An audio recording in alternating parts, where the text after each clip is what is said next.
talk a little bit about last Saturday's fight between Anthony Joshua. He took on a late notice opponent, Takam. He's from France. Overall, the performance, what did you think of it? I mean, it's a lot of different ways to look at it, and for a guy who just got in the sport at 2008, you know, I have to factor that in too. You know what I mean? Yeah. From a guy who's just got into the sport in 2008, where, you know, most people are boxing when they're kids, you know. It wasn't a bad performance, but it wasn't a performance to make me feel like he's going to survive in the heavyweight division at all. I mean, it was no head movement. Like they say, he wasn't cutting off the ring. I mean, he looked like he was starting to gas a little bit. You know, stamina issues. And then I'm wondering about this weight too. You know, he came in really heavy this fight. You know, 254 pounds. 254. And his fight before that, he was 250. So, I mean, it's not like it was fat. It was all muscle, but muscles can be heavy. Heavy, yeah. I mean, they're using a lot more energy. So, I don't know. It didn't prove anything. You know, it was a late notice opponent. Yeah, being a late notice, late you would notice think he would have opponent. just wiped them out. Exactly. Yeah, but they didn't really do the research on what type of animal they were facing. Because, you know, like in the last episode, I was telling you that, you know, Takam, he has the experience. Yeah. You know, he's 35-3, and he hasn't really been, he's been stopped one time, you know, a few years ago. Right. So, and even in this fight, he wasn't discouraged. He was cut really 2 bad cuts over each eye, but he still was game. You know, some guys, they get hurt and they looking at the referee, always looking at the referee, trying to get, you know, looking for a way out. He seen game. Yeah. No knockdowns either, right? I think did he knock him down one time? I think he might have got dropped early. Yeah, but it wasn't. Yeah. But overall, I mean, he was never really buzzed. He was taking Joshua's best shots, which kind of makes me not really question his power. I mean, it just kind of makes you think he doesn't have the power that everybody built it up to be. Right. And his overall style, this fight, you would think that him being this puncher, they would be developing his style as a puncher where he's not just chasing his opponent like he was doing. They would have been having him more cut the ring off. Right. And, you know, I mean, he's bigger than Mike Tyson, but it seemed like he would have tried his best to use his reach and keep, you know, Takam on the end of the punches, you know, where it really counts. Right. You know, so he would have just seemed like he would face more on that than, you know, just trying to follow him and chase him down and then let the power take over. But, you know, even though this is heavyweight, technique still applies, you know. Right. You still got to catch up to him to land the best shots, you know. And that's been working for him. You know, chase guys down. Yeah. And till you catch them. Yeah. You know what I mean? But that's not enough. Yeah, the higher you get up in ranks. Yeah, that's not enough. Yeah, the higher you get up, you're going to have to use more technique with the punches. Because, you know, Golovkin, you know, he could chase guys down back in the day maybe, but you have to start developing, you know, cutting the ring off, you know, stalking them, breaking them down, not wearing yourself out. Exactly. That's what I'm about to say. You chasing the guy down the whole fight. You're going to get tired. Yeah. You know what I mean? Yeah. So, people were questioning the stoppage. I kind of thought that it was weird. I mean, the referee, they weren't even exchanging. The referee just jumped in and grabbed this guy who wasn't hurt, wasn't wobbly, nothing. It was weird, you know, to me. Yeah, I think it was kind of odd because we talked about it on past episodes where a referee might see a sign or look in the eyes of a fighter and they could say, oh, it's time to step in. But this go round, it was like he stopped it in the middle of a head movement. Right. You know, he got caught with maybe 1 or 2 shots, but then like he was actually, you know, bobbing and weaving a little bit. His head was moving and then the ref just grabbed him. And I was like, hey, you know, why are they trying to stop it right there? You know, right. Do you think they were just trying to force a stoppage to make it look good, or? I mean, if you look at the big picture, Anthony was having stamina issues. Yeah. And could he go another 2 solid rounds? We don't know. Yeah. You know what I mean? And because this guy, he seemed like his energy was coming up. You know, Takam was coming up. He wasn't like dying down. Joshua energy was going down. Yeah. Yeah. He was doing the opposite. He was starting to really get warmed up. Yeah. He was getting into like the groove. So, you know, I mean, that's just a chance you take when you go to certain countries in the world, and the UK is no different. You know, I mean, and like they explain, they have guys who've been watching Anthony. They personally know him. It's not that they're saying I'm gonna cheat this guy. It's just they have a personal connection to these people, and it's like anybody else kind of. Oh, my friend, I'm gonna roll with my friend. I mean, it's not right. Yeah. But when you kind of look at it from that perspective, you know, I don't think these guys are like saying I'm gonna cheat for this guy. You know, they just like, oh, that's my guy. You know, it's jaded. Yeah. You know what I mean? Yeah. Do you think, for just look at it, Joshua's build, and like we were saying this before, so many boxers, they have to have a certain type of style for their build. Is there really a style for like a bodybuilder type boxer? Because I mean, even Evander Holyfield, he had a sculpted body to a certain extent. I'm gonna tell you what the difference is at the legs. The legs. We've always seen guys big up top. Mm-hmm. But never really the legs. I mean, Shannon Sharp may have been one of the, but I mean, how authentic was it? We don't, you know, I mean, but you know, most of the time these guys have, and the Holyfield legs was little. Definitely when he got down to the ankle, this guy had little legs. Up top he was shredded, but he had the little legs, you know. And, Wilder, you know, same kind of build. You know, Mike Tyson was a freak of nature, but he was a short, wide guy too. That's a different body style, you know, but the Joshua, I mean, it's more wrestling. I see more wrestling in him. I'm not, I mean, MMA, football, the box, because you need to be fluid, you need to be athletic, you need to be light on your feet. And at 254 pounds, I mean, I just don't know. Yeah, because I guess my whole thought was like, is there really a style where he can come up with for his body type, or should he take it into his own hands and try to lose some of the weight? Lean out. I think he should try to lean. You know, not do it in a dramatic way, because losing muscle can really hurt a fighter. But I mean, since he still has a long career ahead of him, you know, each year just trying to change the. But dude, that's what I'm saying. And he said for the Klitschko fight he was 250. This one he's 254. He was still ripped. He can lean out. You know what I mean? It's not like he was flabby or anything. I mean, this dude was still shredded everywhere. So it's like, you know, like you said, he can't do anything dramatic, but he definitely can lean out. He can come down to, you know, maybe 245, you know, see how that looks on him, you know, 240, something that should be an ideal weight for a guy who may have to go 12 rounds at some point in his career. Yeah, because in boxing, you know, muscle doesn't really speak. No. You know, it doesn't really intimidate. You know, if you're a fighter, right, if you know the game, it doesn't really intimidate. Like you see a big muscular guy come in there, you might be like, oh, okay, right, you know, he's got a nice shape, but it doesn't intimidate your everyday fighter. No, because those guys know that you had a guy like Kelly Pavlik, and now the muscle showing, will knock your head off. We seen guys with, you don't see any muscle at all. Yeah, but these guys, they'll put you in your ass. They'll take your head off. Yeah. So the muscle, we seen guys with muscle who couldn't bust a grape. I mean, look at Jeff Lacey. Yeah. I mean, he had the body you think he would have, you know, but no, he didn't. Also in this fight, Anthony Joshua, they said he suffered a broken nose. Do you think that might keep him out for a while? You think that might keep him out because it was a headbutt? Headbutt, yeah, I saw it. I could tell something happened. Yeah, you heard it crack, and he was. And you think that was a big factor in why he started gassing out a little bit more? Because he started kind of breathing issues. Yeah. I mean, that could be a factor. And I mean, the broken nose, you're breathing through your mouth. Yeah. You know. Yeah, because after that, it looked like he was kind of bothered by it a little bit. You know, he kept rubbing, and it was like he was kind of gassing out even more. I mean, it probably added to it because his past fights. I mean, I think stamina is just.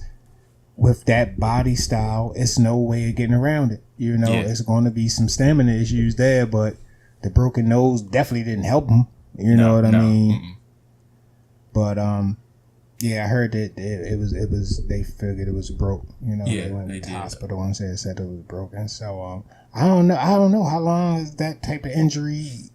You know, I mean, can you spar? You know, that's the thing. You know, you can't really spar because it affects the breathing, and that bone is soft too. You know, depending on where it is. You know, if they're at the bridge. You know, right. And I'm just saying, you don't want to get hit and then you sparring. Yeah, right. You know, that's the last thing I want to do. Is you know, right. But I mean, overall, I say Joshua's performance. You know, it's a learning experience for him. You know, he was 19-0 coming in, and now he's 20-0. Again, it kind of goes back to maybe being rushed into the Klitschko fight so soon, because you know, like we said, once you get that high up, you got to stay up there. You don't really have time to go back and try to relearn things. But I mean, how his team is pushing him, you know, they were able to get him another fight where he could get some rounds in, you know. So hopefully he learns from it, you know, as far as not coming in too heavy. You know, weight's important, you know. Even if you're a heavyweight, you got to come in at a weight your height and body, your build can handle. And see, that's the thing that makes me think, you know, he had issues at 250 in the Klitschko fight. Yeah. Why would you go up 4 more pounds? Right. You know what I mean? That makes me think. I mean, but I can't say he's not disciplined because it was all muscle. It wasn't like it was, you know, it wasn't like he was out of shape. You know what I mean? It was like rolls or anything. Yeah, he's coming in there chiseled, but he added 4 more pounds of muscle. 4 more pounds, yeah. Why would the people around you, you know, why would they think that was good if it caused you problems at a lighter weight, you know? Yeah. To me, I mean, like we're saying, I guess they see more in the physical with him, where his looks can attract more fans over there, so they don't want to take away from him. But I mean, taking away 10 or 20 pounds, he's still gonna be ripped. He's still be ripped, you know. I mean, he's not a bad looking guy, so you know, he's still gonna be the attraction there, you know, from his female fans or whoever. So I mean, him taking that weight off, it'll help him in the long run as far as his career goes. I mean, but you know, we talked, I think the other day at work probably, when we were saying it wouldn't surprise us if AJ walked away at some point in time. You know what I mean? Soon. Yeah. Because you got to think about it. This guy, in less than 10 years, he's become a millionaire in something that he probably never even thought about doing. Yeah. Yeah. That's amazing. I mean, and now has the money. Mm-hmm. And he's elevated to levels where, you know, the world is seeing him. So I'm sure he has other options out there besides boxing now. I mean, acting, you know, all kinds of stuff, you know. He'll probably be the next boxer to hit $1 billion. Well, they said that he would probably hit $1 billion before Floyd. I mean, before Floyd, I mean, we talked about his payday was like 20 million. I mean, 20 million, yeah. You ain't been in the game that long, and you getting those type of paydays. It's a lovely thing. I mean, I'm not mad at him, but we do have to understand that, you know, that's not normal. Yeah, you don't normally come in the game in less than 10 years. You're a world champion, you know, with no prior experience. Yeah, and that's how we see it. Like, in no way, like we said, we bash him or anything like that. It's just like, once you enter this world, you got to know these rules. Like, hey, you got to follow this for your safety. You know, your body's got to be right for you to, in the long run, if you want to stay. But if you don't want to stay that long, do what you do and get out. Yeah, I mean, he might just want to cash out. Yeah, he want to cash out. We don't know. Yeah, because I mean, almost, you know, becoming $1 billionaire before Floyd for Anthony Joshua, that's crazy. Dude, it's. I want to be a boxer in the UK, man. Because it just seems like they back you. Yeah. If you somewhat decent, they gonna get away. It's only soccer and boxing, so you know, it's not a lot of options, but they support their people. Yeah, let me get one of them. What they got? WBU titles, EBU, European Boxing Union. Let me get. I mean, those guys probably living good, ain't you know? Yeah, they live good because when you see them guys, they seem to be in high spirits. They got you know, the fan base backing them, but you know, guys like Wilder over here, you struggle. It seems like you struggle. You know, you can be knocking guys out all day, but you kind of struggle up here. But I mean, hats off to Anthony Joshua. I mean, if you can cash out at this age, you know. Yeah, I can't be mad about that. I can't be mad at that. But what I can do is give a disclaimer that 2018, he might not be the champ no more if he hang around. Yeah. AJ. Anthony Joshua. Got your money on Bomb Squad, man? I mean, it might not even take Bomb Squad to take the belt. We don't know what's going to happen in 2018. I mean, he's that green. Yeah.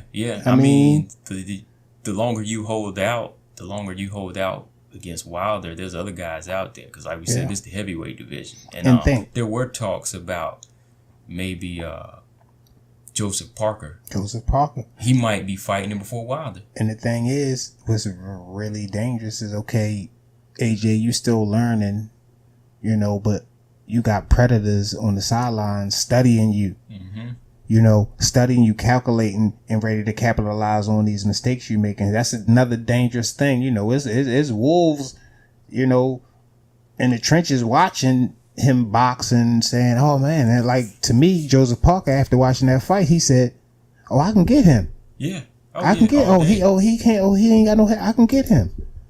Because the one difference with like other divisions, like welterweight, light heavyweight, you got to kind of take time to figure technique out, because there's so much more in those divisions. But like with heavyweight, they know one punch can always end it all. Yeah. I mean, there's technique in heavyweight division too, but I mean, they always know that if I can get him in the right position and land that one bomb, he'll go down just like anybody else. Right. So Joseph Parker, Wilder, anybody, they saw this like last fight and they're like, hey, I'm ready. Right. So it's going to really be up to Joshua to watch that weight. Just to watch that weight and like for me, and I feel like a guy at 200 plus pounds, you're not really going to be the lightest on your feet. You're not going to be the fat. You're not going to be doing all of this. But that's to me where Wilder capitalizes with his body frame. He's able to be light on his feet, in and out, athletic, cutting off the ring, all that stuff matters. You know what I'm saying? He got the wide stance. Got the wide stance. Yeah, his balance is. Exactly. It might look a little awkward, but he's always on his balance. Long arms. Like I said, he's athletic. He's like one of the athletic heavyweights I've seen in a while. Yeah. And so that that's what I'm saying. Like a big guy is not naturally like that. It's not AJ's fault he can't move around. I mean, he's too heavy. I mean, no guy that size can move around really like that. Yeah. So to me, that's why body styles and, the anatomy makes a difference in the guy, because to me, Wilder just has that better body style to survive in the heavyweight, something like the heavyweight division. You know what I mean? He does. I mean, because something like that, and he can bring more technique. You know what I'm saying? He's got the power, but he can bring more technique because he's more. There's certain things his body can do. Long reach. Cutting angles off, walking you down a little bit. He can do some of the things that small guys can do because of his body frame. Yeah. Do you think? Before we move on, I was to say, what do you think? Anthony Joshua should just. This is it now. 2018. Wilder should just be the next fight. Dude, he in a rock and a hard place, ain't? Mm-hmm. He got the belt too soon. People around him making all kinds of money, so they, he's getting all kinds of pressure. But,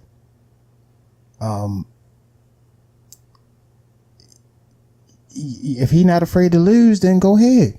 Yeah. You know what I'm saying? I mean, and to me, depending on how he loses, it's not going to be a bad thing. Now, if he go and get short circuited, in one round, then his stock, he might can do something over the UK. But if this could be a trilogy. This could be something we ain't seen, and I don't even know if we ever had that in heavyweight, a trilogy. Well, it's been a few. Yeah, there's been a few, and I think with this one, it should start now. Yeah, it'll be the first one we've seen in a long time. Yeah. I don't really see it getting more built up than it can be now. Do you? Not because they're still learning. Yeah. Now, if these guys, they're not got at the things to peak. learn. Yeah, they're not at the top of their game right now. They're still learning. So it's like, dude, Because when you look at both guys' styles, like anything can happen when they face all these other opponents. That's what I'm saying. You still have to fight. While you're learning and waiting to get great, you still have to fight. Yeah. And anything can happen. Yeah. Because if you look at it, it's kind of like a higher level Keith Thurman, Sean Porter. You know, both guys, well, Keith Thurman, he was undefeated, and Sean Porter, they're about the same age. Yeah. And they both have a style, both in their prime, that can match up well. Yeah. So just make it happen at that moment. Make it happen at that moment. Absolutely. Former champion versus the champion. So they're both champions. Go ahead and, unify the belts. And that's another thing too, dude. I mean, at some point it has to be done. Y'all, you got a piece of the belts. He got a piece of the belts. It has to, something has to be unified. Yeah, because, over here, that's the fight that people want to see. And I know people in the UK, that's the fight they want to see. Joseph Parker, of course, he does have another belt, but I say there's more risk in him taking that fight. Yeah. Than there was in the Takam fight. He might go in there, AJ, he might go in there and lose it. Yeah. You never know. So yeah, he might. Yeah. Like I say, Joseph Parker could have been studying him his last fights and said, "Yeah, I got it now," and go in there and exploit him. Mm-hmm. Take him into deep rounds or something. Wear him out, or just capitalize on a couple things, dude. No head movement. Him not make him chase you around and set traps for him. A smart guy. It's an easy fight for. Yeah. Yeah. You know what I mean? A guy who, and that's why I think Wilder can do that. If you want to chase Wilder around, he can move. He can, do a couple of different things that I don't know what he's going to do, but he has the tools to do those things and make it a very interesting matchup, as long as it lasts. Yeah, yeah. Because Wilder, he just has that power, man. Like, it's always a factor. It's always a factor. That different power, and we had to be specific. If people say, "Oh, AJ has power too," go back and look at all the knockouts. It's a big difference. AJ, it's a few. He totally, stopped them, but most of them are stoppages. Deontay Wilder really knocks people out. Yeah, he puts you out, lights out. If you've seen some dangerous knockouts, is this dude gonna be all right? So if you don't believe me, just go back and look, compare to those two guys' knockouts. Mm-hmm. Even in some sparring stories, people have said, he's hurt some people in there. Yeah. Who, Wilder? Yeah, he's actually hurt some people in sparring. So and the stories, well, it's a lot of stories in sparring, about people being dropped and stuff like that. Wilder was dropped in the Olympics. That heavyweight, it happens. Yeah. It happens, but once people even think that something might be a little glass around your chin, they definitely going to test it. Yeah. Definitely going to test it. They want to go for it. They want to test that metal. Yeah. So, what do you think? What do you think about this chin, AJ? Did you see the Dylan White fight? I did. And, he did get put on Queer Street a little bit. He was on Queer Street, was on bro. Queer Street, yeah. And and it's different from getting hurt. If Dylan White was a more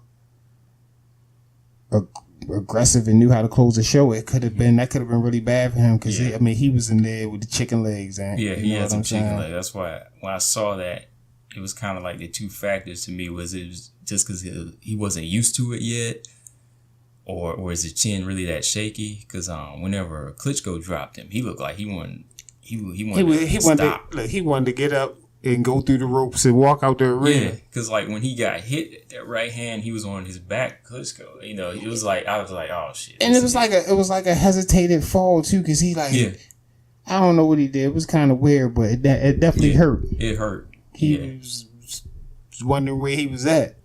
Yeah, so I don't know. It's his chin. His defense. His defense is shaky. So I'm just putting all this stuff together, and no head movement, suspect chin, suspect defense equals a knockout. Yeah. I'm just saying. I'm just saying, yeah. Against somebody with more fights, does have more experience. People all day say Wilder's fighting bums, but I mean, you gotta look. Out of those 38 fights, he's had to pick up some experience. Yeah. You know, you've been in the ring 38 times, exactly. so you have a different type of walk in the ring now. Even bums got different styles, right? You know what I'm saying? Yeah. That's what I'm saying. Like, it'll give you a different look every time. Every time, man. So you factor that in versus that deadly power, anything can happen. I mean, you don't never know. AJ could test Wilder's chin. So. He could, and that's the thing. This fight, I'm not saying AJ don't have a chance. He got a whole lot of chances. Yeah. But I just know the Wilder definitely want to knock him out. Yeah. He definitely want to knock him out because for respect, to unify the belts, but really for respect, because I think he feels like I say, some people got the hierarchy. Always talk about that, and Wilder getting the B-hop, early B-hop treatment as far as the heavyweight are concerned. AJ like a damn king over in the UK. Mm-hmm.